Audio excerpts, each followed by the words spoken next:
മലയാളം പഠിക്കാം. ഇന്ന് മലയാളം ആദ്യം. അപ്പൊ ഇന്ന് ടീച്ചർമാർ അങ്ങോട്ട് പോകണം. ഇന്നും ഞാനാണ് 5 വിഷയം എടുക്കാൻ പോകുന്നത്. ഇവിടെ ഇത് തന്നെ പരിപാടി.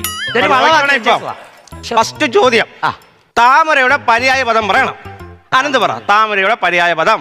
താമരയുടെ വെള്ളത്താമര, നീലത്താമര, അത് ടീച്ചർ കണ്ടാന്നല്ലോ സിനിമ. പിന്നെ ലോട്ടസ്. കൈ കാണിച്ചേടാ, കൈ കാണിച്ച്. നേരവും വെളുത്തു അടിയും തുടങ്ങി. നീ റാണി പറഞ്ഞേ. എന്തോ ടീച്ചറാ? താമരയുടെ പര്യായ പദം. താമരയുടെ പര്യായ പദോ? താമര വെള്ളത്തിലുണ്ടാകുന്നതാണ്. താമര വെള്ളത്തിലുണ്ടാകുന്നതാണ്. കൈ കാണിക്കടി, കൈ കാണിക്ക. അംബുജം കമലം എഴുതി വെച്ചേ. അംബുജം കമലം. അടുത്ത ആനയോടാണേ. തേന്റെ പര്യായ പദം പറഞ്ഞടി. തേൻ.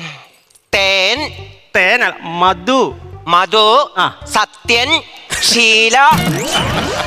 ചെമ്മീൻ ആരൊക്കെ അഭിനയിച്ച് നല്ലടി ആണോടി എന്നോട് ചോദിച്ചേ? ആണോടി? ആണോ? അല്ല. പറ, ആനന്ദ് പറ.